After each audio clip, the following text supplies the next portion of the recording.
This week on American Forum, the future of Hispanics in America and what's really in store on the immigration issue.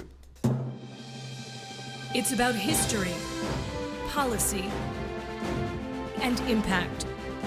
A new perspective on current affairs, bringing experience, insight, civility, and scholarship to the urgent issues of today. It's about our past, present, and future. Your host, Pulitzer Prize-winning author and journalist, Douglas Blackmon. From the University of Virginia's Miller Center, this is American Forum. Is there any issue more confusing and filled with contradiction than America's schizophrenic relationship with the people and the nation immediately south of the United States border?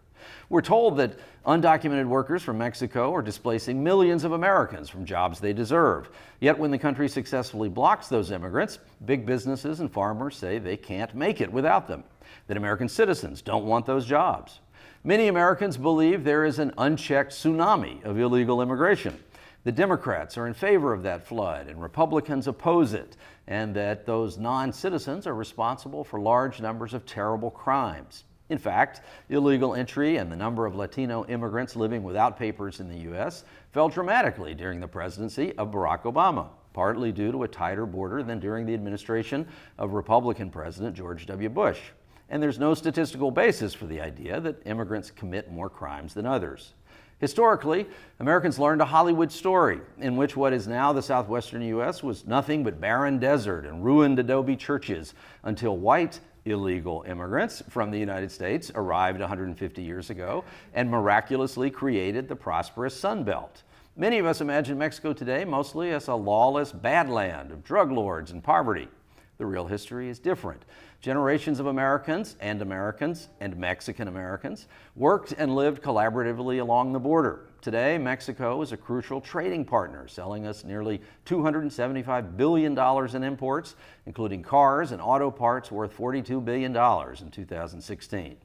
Finally, we're led to believe that Hispanics, now the second largest ethnic group in the U.S., are on the verge of tipping the balance of our politics all across the country, that they will become anchors of the Democratic Party, and that they voted en masse against President Donald Trump because of his plan to build a wall at the Mexican border. The reality?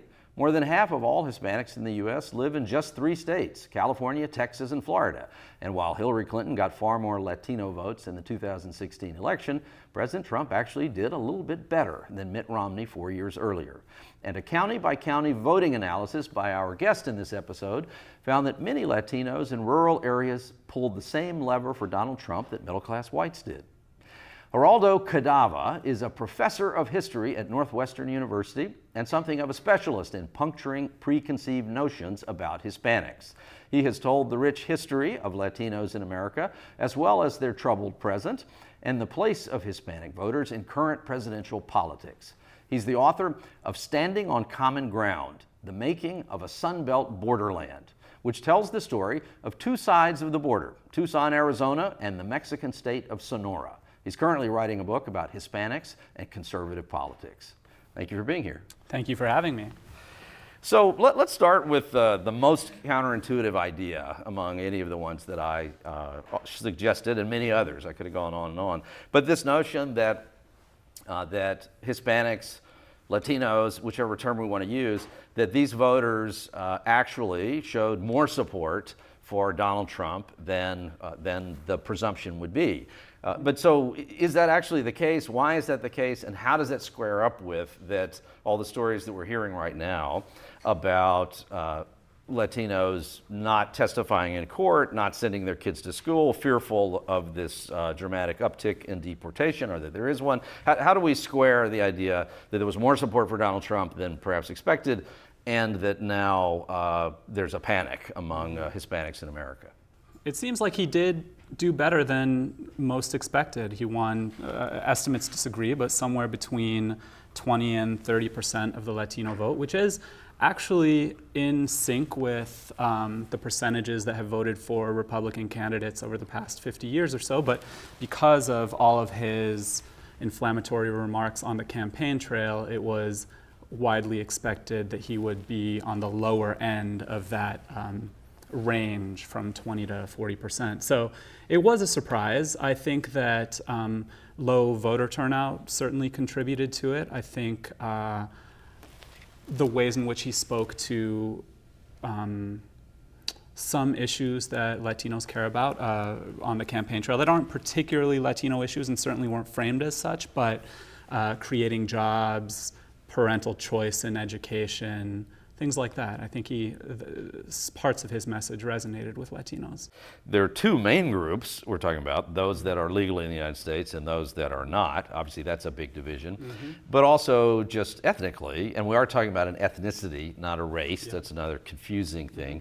But that while Mexicans make up, people of Mexican heritage, or some Mexican heritage, make up the majority of Latinos in the U.S., nonetheless, there are all sorts of other folks, some of whom don't like each other traditionally, culturally, and some of whom may be having very different experiences.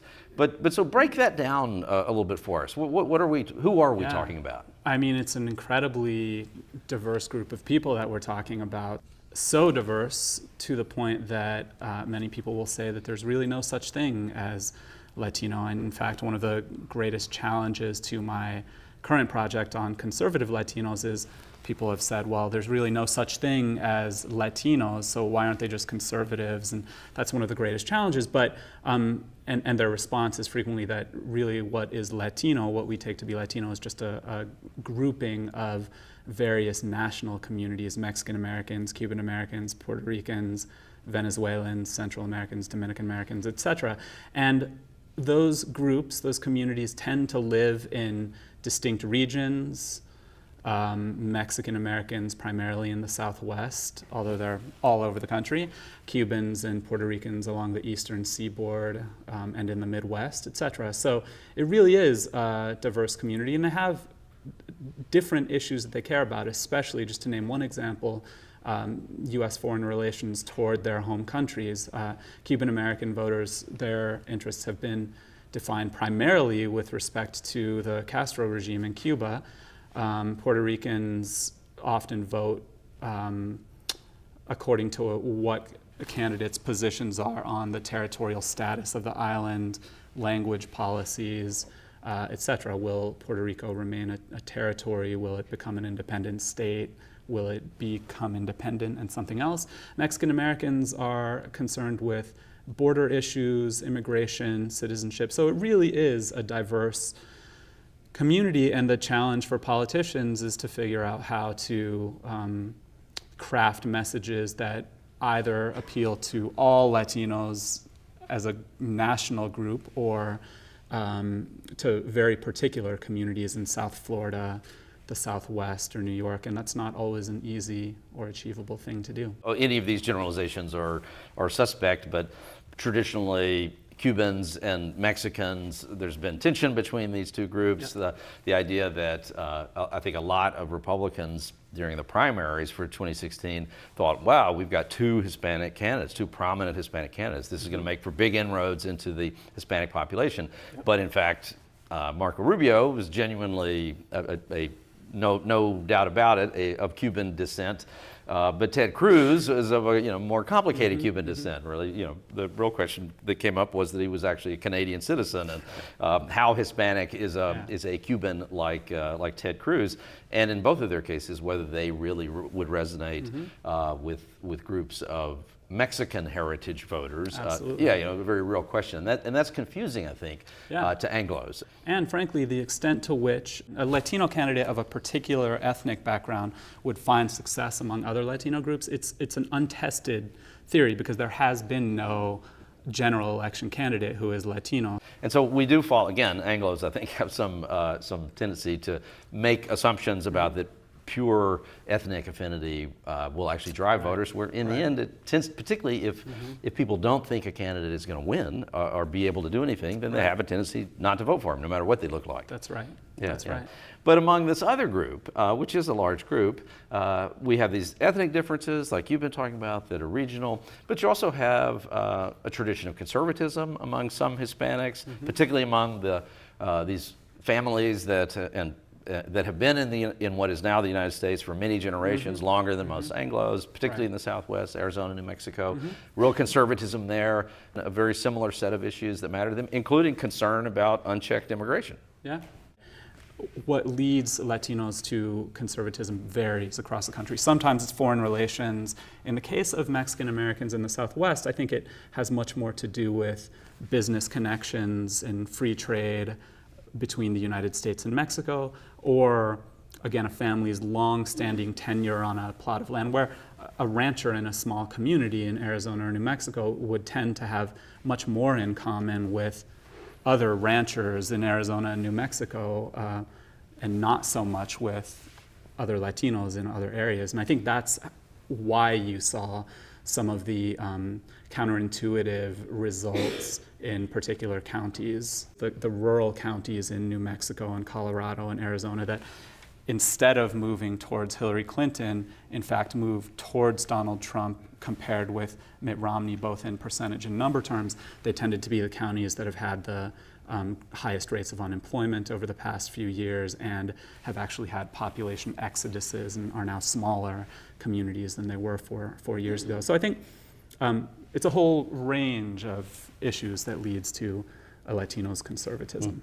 But it obviously is also the case that even though candidate Trump, the remark about Mexican immigrants being rapists, and however one wants to characterize that, but reference to that, the criminality of immigrants, this discussion of the wall, and sometimes in pretty coarse terms or what, that where with African Americans, there has been a kind of unified response to inflammatory statements, where you end up with, in places like Mississippi, where you have a huge population of African Americans, Donald Trump ends up getting essentially no votes, 1% or something of all African American votes, and across the country, microscopic voting, and so there was a kind of block mentality that in response to those things, but the inflammatory offenses, by some reckonings, as they related to Hispanics, didn't trigger that, didn't turn into overarching issues that galvanized all of these folks. I see.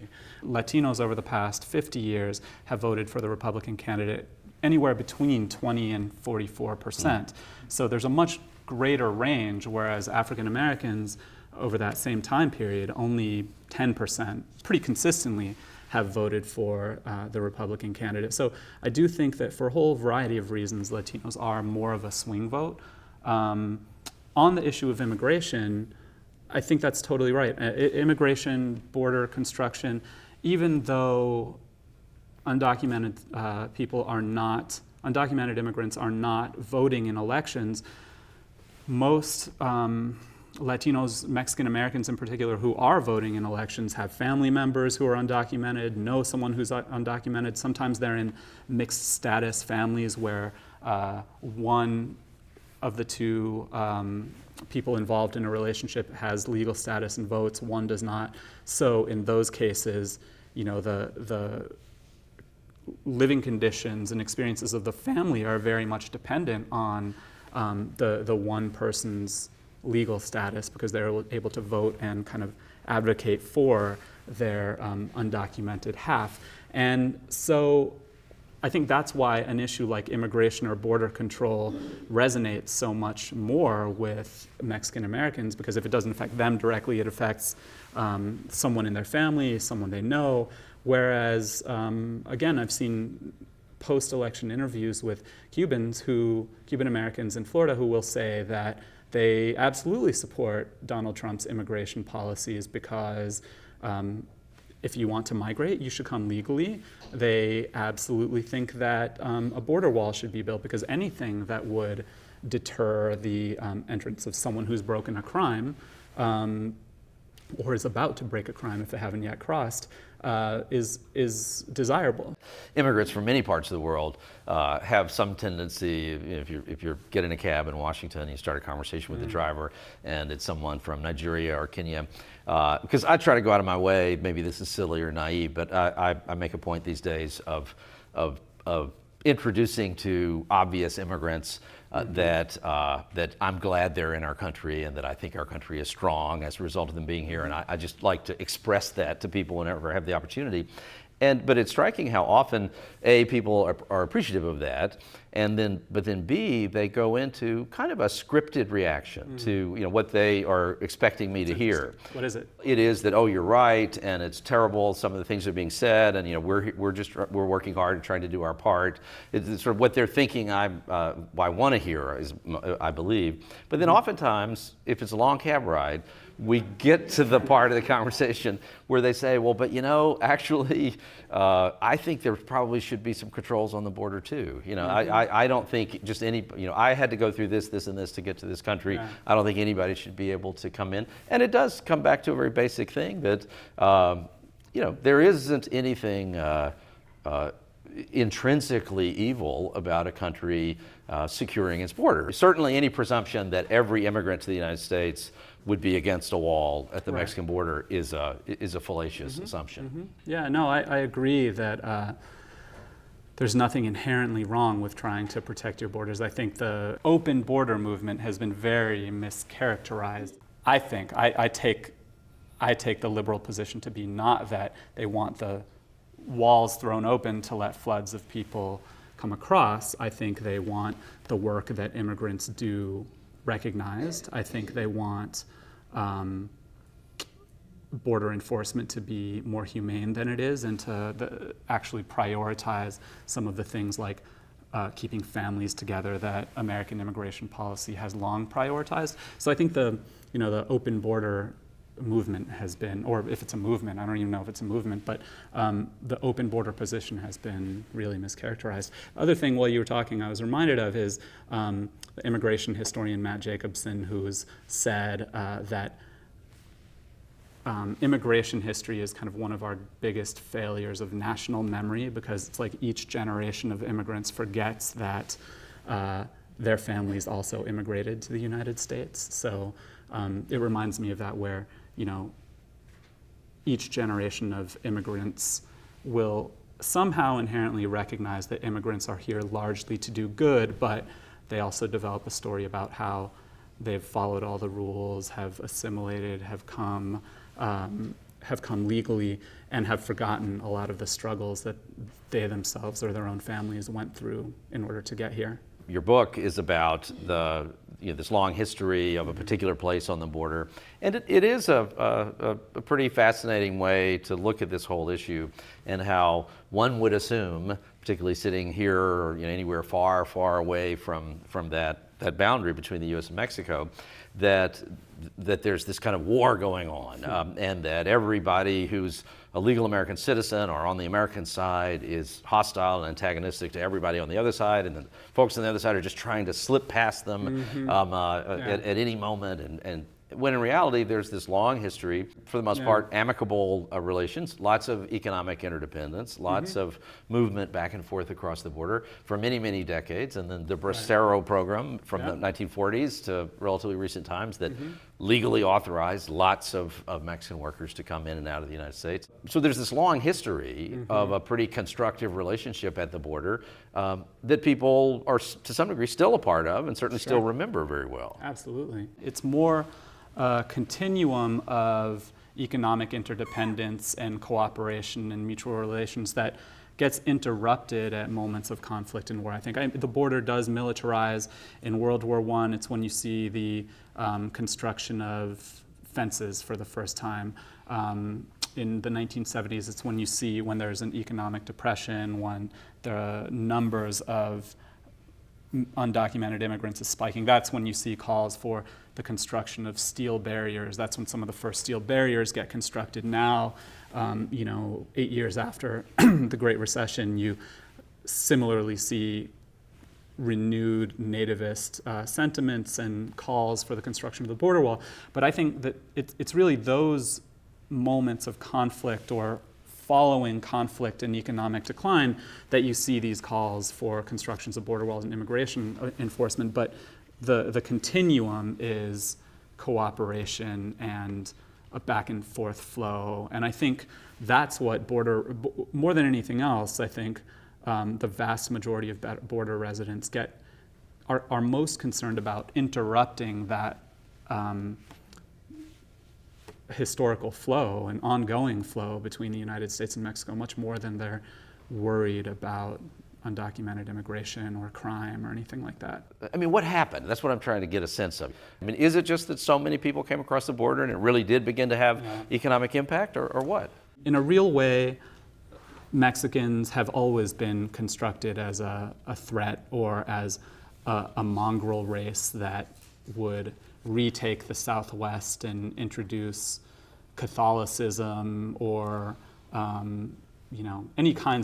any number of things. So they were greasers, they were wetbacks. So there's that long history of Mexicans being constructed as threats. There's a much more recent history of economic decline in the Rust Belt and rising undocumented immigration that has intensified the construction of Mexican immigrants and Mexico in general, because it's, the construction of maquiladoras and things like that is a real immediate the threat. Factories across the border in Mexico. Right. Cross-border factories that give international companies incentives to produce goods there because of favorable tax arrangements and things like that. And so I think that in some ways what you're witnessing is just the long-term result of those new kind of immigration patterns and economic arrangements between the United States and Mexico that have been playing out for the last 40 years. So it's kind of like the tipping of a seesaw in some ways. The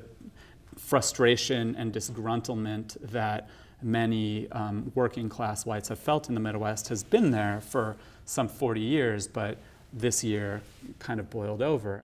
You also get the strong sense that Latinos and Hispanics of whatever cohort they come from, over time, there's been a real reluctance to go along with a perception of them as an aggrieved party or as a dispossessed minority. They really have not wanted to be seen as victims. This is probably one reason why African Americans and Hispanics haven't created an alliance of sorts, because the Hispanics oftentimes didn't like the kind of narrative that was pursued by African Americans. I mean, in my life, I grew up in Mississippi, but one branch of my family was from the Rio Grande Valley, and so we had lots of connectivity to the valley, as everybody called it. But it was all white farmers, Anglo farmers, relatively poor, but some connection, particularly during some periods of time, with a lot of very poor Mexican workers in the valley as well. But for me personally, I grew up in a place in Mississippi where there were no Hispanics. I have no recollection through most of my childhood of ever seeing a person that I would have identified. I'm sure that I did. But then the first time that I was aware of actually someone was introduced to me as being Mexican was actually on a visit to another branch of the family in Louisiana, right on the Texas state line. And this unit of the family had just come back from the valley and had brought with them 2 Mexican workers who were going to work on their farm in Louisiana. It was a very, very new thing. And I was about 10 years old at the time, so this is 40 years ago. And I asked, how did this happen? And one of my cousins, a little older than me, said, "Oh, well, we bought them." That was the line. We bought them. Wow. Now, what he meant was they had paid a labor agent a certain amount of money to acquire them, and then they had agreed that they then would get paid nothing, until they were paid back. But I remember even then of this idea that, wow, I didn't know that could happen. That could happen. Let me ask you a last question.